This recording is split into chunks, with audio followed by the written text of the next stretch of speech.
The problem is if they have to restart, it kind of gets a bit awkward. But anyway, here we go. Game number 3, just about to get started, just about to kick off right now.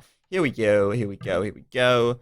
Alrighty then, guys. Welcome back to the Empire Collective Cup. Game number 3 between Chris and BacT. Now, this game was restarted last time around since the map was very, very bugged, very unfair. The fact that BacT had a back lake and Chris did not. He had no water on his side of the map at all. But this time, we got Fortress. I almost said Regicide Fortress because Regicide Fortress is just like the kind of only thing you ever see when Fortress is chosen. But this time around, it's not Regicide Fortress. It's just going to be Fortress. And, of course, the Fortress map has a lot of water on it as well, which is in the corner of the maps here, which both players may end up going for later on.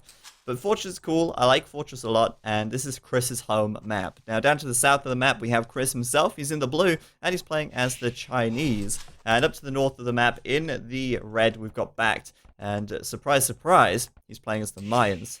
Obviously, we're not surprised in the slightest. Apparently, I'm muted. What? What? How am I muted? Can you guys hear me?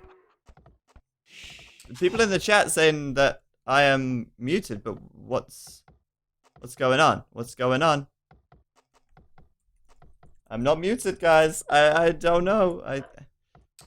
Okay, well, I'll tell you what. Let's see what happens. If anyone else says I'm fixed, yeah, apparently. Jesus Christ, guys. That was pretty impressive. That was a very good troll. Like, how on earth did you all manage to say I was muted at the same time without someone going like, actually, you know, you're fine? That was like, what? Really confusing me. Jesus, man. You got me good and proper right there, though. I tell you what. I was like, oh my god, how is this possible right now? Do I need to restart the stream or something? Anyway. So yeah, BacT unsurprisingly playing as the Mayans here. And that is, like I say, just expected all over from BacT. He plays as the Mayans so often. In fact, in Boris Coming, I think he played as Mayans every single time. I think there was only one time when he didn't play as the Mayans. And yeah, it's kind of like just really expected to see that from him every single time without a shadow of a doubt. So the fact he's Mayans here, yeah, I think it's just because he's really comfortable with Mayans. And, I mean, they are a really strong Civ as well. Their Civ bonuses helping them out so much. Obviously, that resource longer lasting bonus is just applicable to every single map. It's so strong, similar to the Aztecs eco bonus, which is just going to help them on every map. And BacT here, of course, going to be taking advantage of their awesome archers. Obviously, the Chinese, again, archer Civ. And it's interesting to me that Chris has chosen the Chinese here, because, you know, you could argue that, oh well, the Chinese aren't as good. It's a bit of a toss-up, and it really depends how the game goes. Now, the nice thing in the post-Imperial Age, or the late stage of the game, is that the Chinese can deal with rams really easily. Now, you guys obviously have seen many Mayan wars in the past, and you know that the Mayan sort of build order, the Mayan meta game in the late stages of the game is to make rams, siege rams, and elite plumed archers, which is pretty much what we saw when Rez and I casted that game on Ghost Lake. It was just like crazy game with just tons of rams, tons of plumed archers. But when you play against the Chinese, the Mayan player can't really do the rams because, as you know, the Chinese absolutely tear through rams. They tear through all siege, really. So it is an interesting pick, and I like the fact because it does kind of change the way the Mayans have to play a little bit. Not to mention that the Chuko Nu are really strong anyway. They obviously are more costly though, so the Chinese going to have more cost involved when it comes to making a lot of Chuko Nu. But like I say, with the addition of rams from the Mayans, it's something that they can't really do too well, and the Chinese they can make rams and they can tank that arrow fire, so it works really nicely, and I'll be interested to see how it goes with that. Obviously, in this situation as well, both players don't start with a castle, because usually when, like I say, Fortress is played, it's usually played on Regicide, which means that players start with a castle, and it allows the Mayan player to get an early sort of map control advantage, because they can start making plumes immediately, and plumes are really strong, obviously, since they have the extra pierce armor and that. So in this situation, again, starting without a castle makes things interesting, to say the least. Now, at the moment, we see a dock out from Chris. Chris here docking in the corner of the map, and BacT has scouted that. He sees that. BacT, he's not actually scouted his corners of the map. And if he were to scout and go and find the right side of the map, he'd actually see there were fish here that he could take as well. But right now, BacT neglecting the fish, and it's an interesting choice because it's twofold really, the thing that he's done here, because first of all, not taking fish should allow him to have a faster feudal time and maybe even a faster castle time, because he's not investing so much in fishing ships and all that wood to build the dock and the fishing ships. It's instead just going directly onto food. It's just going directly onto the resources he needs to do a fast castle. So maybe you could argue that he might be able to get there a little faster, but obviously, all in all, Chris will be able to get more benefit from these fish than obviously not having fish, and he's probably going to get a nice advantage because of them overall.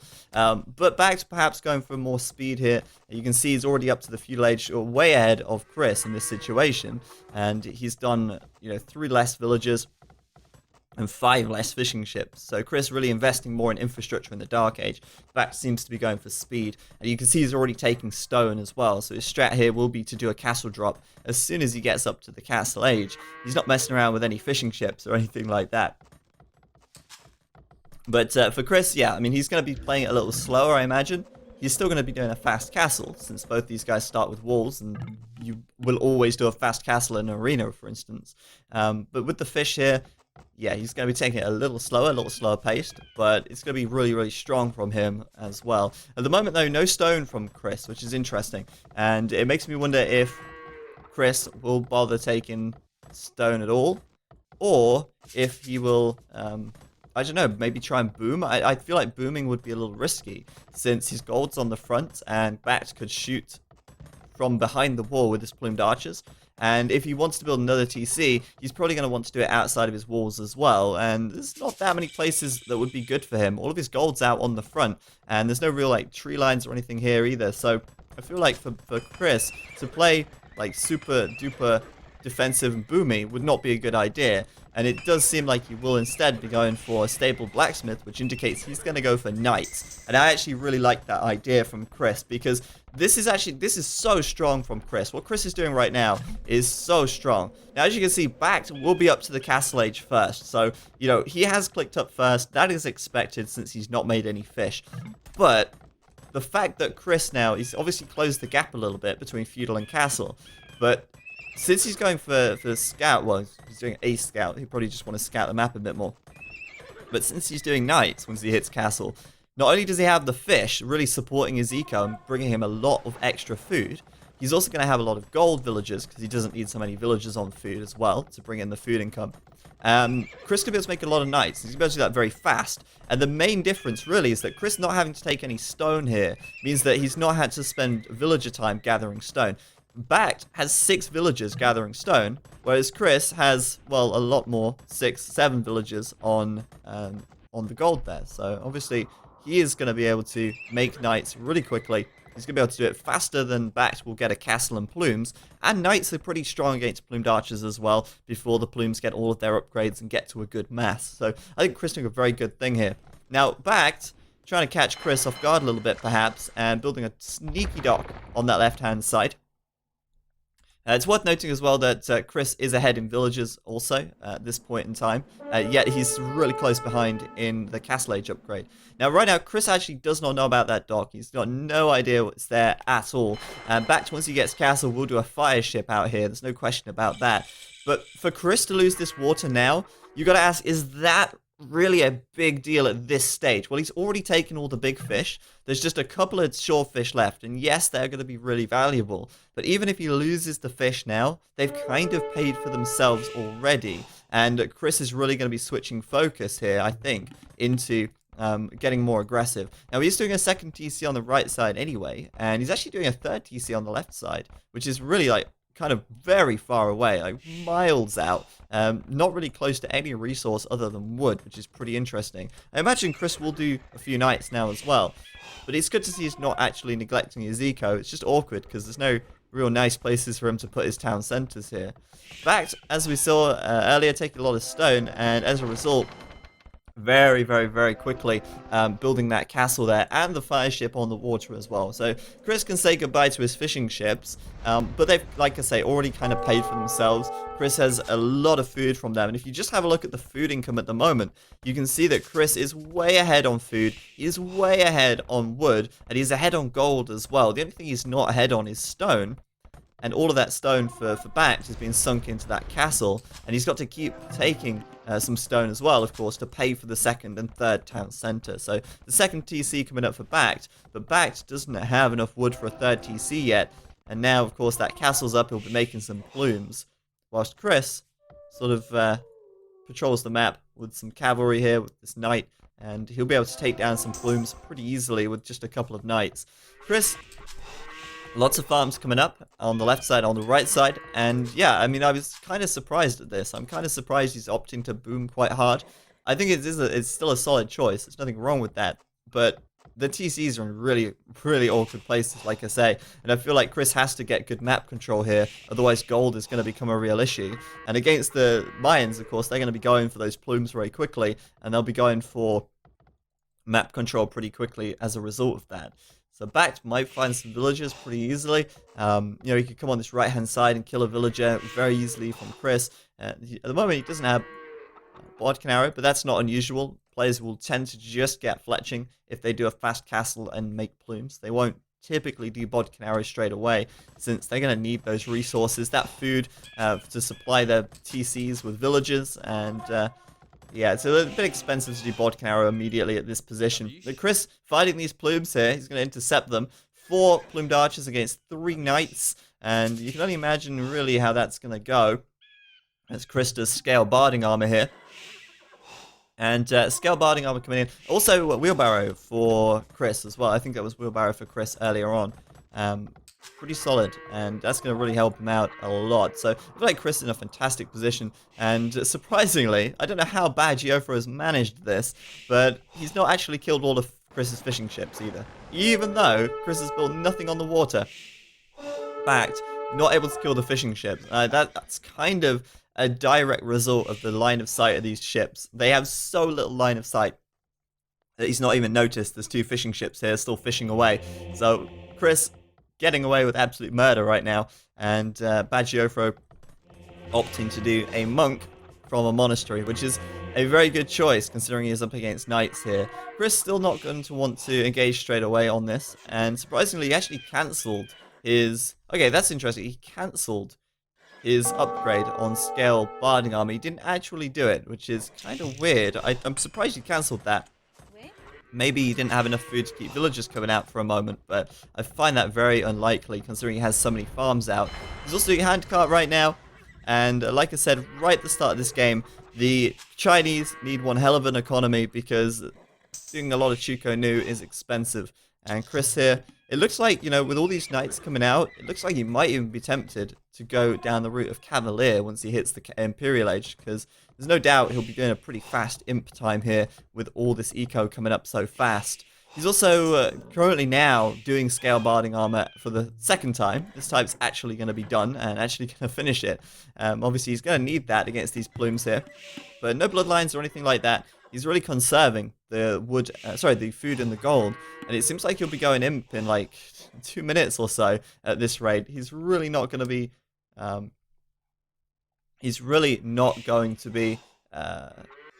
what's the word? Wasting too many resources. So BacT right now, looking fairly strong, I think, with these plumes, but it's always hard to tell because you don't typically see too many knights against plumed archers. With the monks on the hill, though, BacT's going to be able to get 1 conversion, 2 conversions, and that will probably allow him to win that fight. Now, if he loses these monks, it's okay. BacT has already had these monks pay for themselves, and BacT right now running back to the safety of his castle. More plumed archers await, and another monk as well. So Chris is going to be forced away, no questions asked. And BacT with a really good play there, but at the moment, leaving wheelbarrow so late, as if you bear in mind, Chris already has handcart done. BacT only just getting wheelbarrow now, so he's actually pretty far behind there. He's also doing bodkin arrow, it's about time, and that's actually going to give his plumed archers a real good fighting chance against these knights now. but BacT seems a little unwilling to push out and try and do some eco raiding. Meanwhile, Chris is not going to be far from the Imperial Age at all. He's doing a lot of upgrades. Chain barding armor, gold shaft mining, stone mining. So +2 on these knights about to finish up. Getting the mining upgrades, of course, as he will need a lot of stone to make castles. And he'll also need a lot of gold as well. But it seems like, you know, with all these stables coming out and light cavalry being queued up, that's pretty interesting, actually. Because light cavalry here, I feel are going to be pretty weak, to be honest with you. I don't think he has bloodlines yet, so maybe a small oversight from Chris. But yeah, doing light cavalry now is kind of interesting to me, because they're still going to die really quickly to plumes, especially without bloodlines or anything like that. And I think Chris is looking for the Imperial Age very soon. These plumes, though, like I say, getting close to the wall, able to kill villagers, but Chris with the tower here doing a pretty good move, pushing these plumes away. And what? Okay, what's Chris doing? He's just like deleting his tower? Fair enough. Delete your tower, mate. That's fine. That's absolutely fine. Wow. But he is replacing that with a castle, so that is obviously going to be a better option. And BacT, wow, BacT has balls of steel, dropping a castle on the front. Meanwhile, he will clean up the knights from Chris as well, and those light cavalry seem really pointless at the moment. Chris about to click up to the Imperial Age. He will get this castle up first as well, and that castle will of course allow him to click up also. Might not be able to deny this castle, however, since he just doesn't have military out at the moment. But getting to the Imperial Age first is going to be a big plus for Chris. But that castle from BacT is also in a pretty interesting position. It's going to deny Chris this gold for a while. But honestly, this gold will last Chris for long enough, and Chris will be imp before long, which means trebs are going to be coming out, and that castle will go down. I highly doubt that castle will not go down. Chris, though, actually, I didn't take that into consideration. Chris will have his gold villagers pressured here, gold mining villagers pressured as that castle comes into range of them, which is not so good. Those villagers will die very quickly to the castle fire. And BacT, being cheeky as ever, taking this gold, and he's got the villagers at hand to repair the castle as well. On the right side, though, plumed archers coming in, and I really wish BacT would be a little more aggressive with these guys. He's not killed any villagers so far with these plumed archers, which is really kind of weird. It's kind of the thing you'd expect him to be trying to do, but he is now getting in there a little bit more. He might kill a couple, one or two, at the moment going down. And Chris just defending, putting those vills inside the TC to push these plumes away.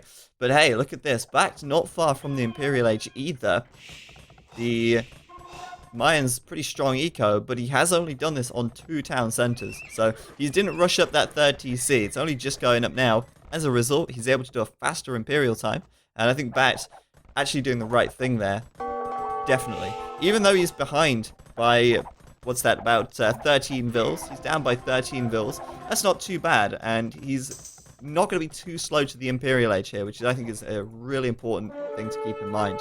Like I say, these light cavalry just unable to do a whole lot, really. At the moment, anyway. Does he have bloodlines yet? Yes, he does. So, this is going to help him out. And I think he'll do +4 defense very quickly. Indeed. Chris, plate barding armor coming in. Another castle as well. And there's that treb we spoke about. So, I don't know. Maybe BacT can keep this castle alive long enough to get a trebuchet out with these villagers on the gold here. That's probably why he kept them so close. But Chris will be building a second treb, I imagine, on the left side here. Or he's built another one in this castle on the right.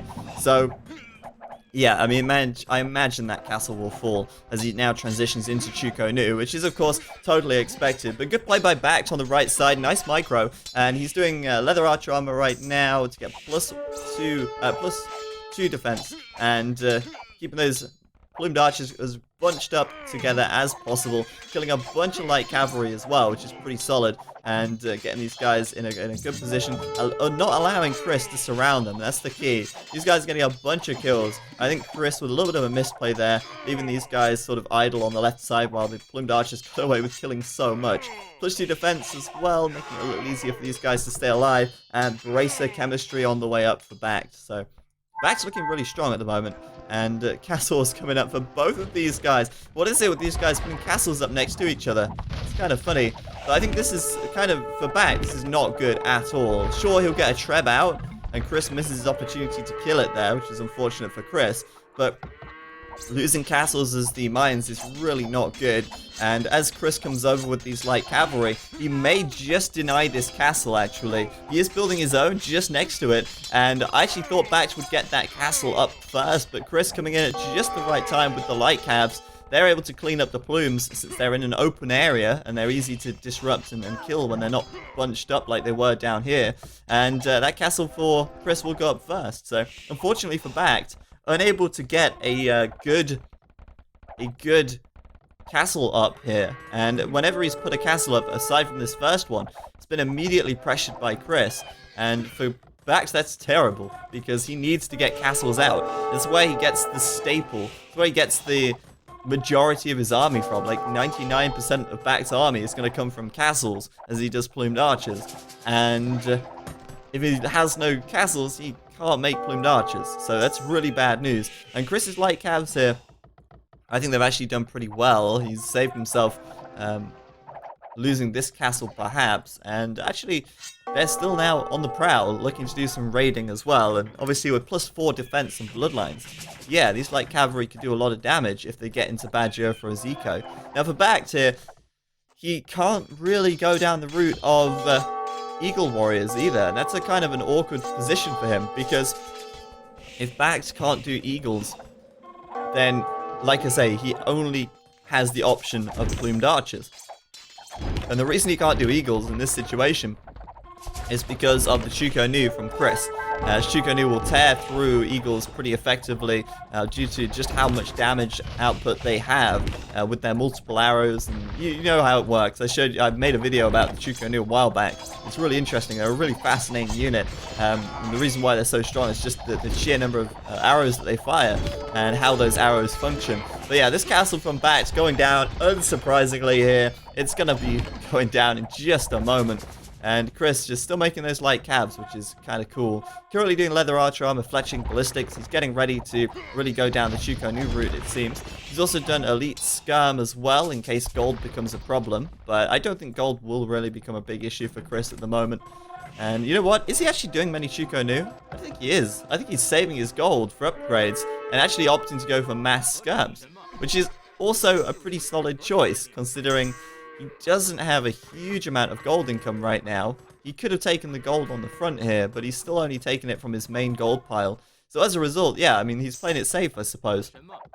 And getting the upgrades while still making military, which is probably the better combination all in all. BacT going to be able to find himself a trebuchet, but not a lot else. He can't fight uphill against these skirms. He can't fight uphill against these light cavs. So BacT with a second castle on the front, immediately targeted by Chris, and Chris may just be able to take it down. He's got one treb left as BacT managed to find another one, and since he's got elite plumed archer with +4/+4, these guys are certainly going to be a little more difficult to take on head to head. And Chris here still slowly but surely upgrading these skirmishes.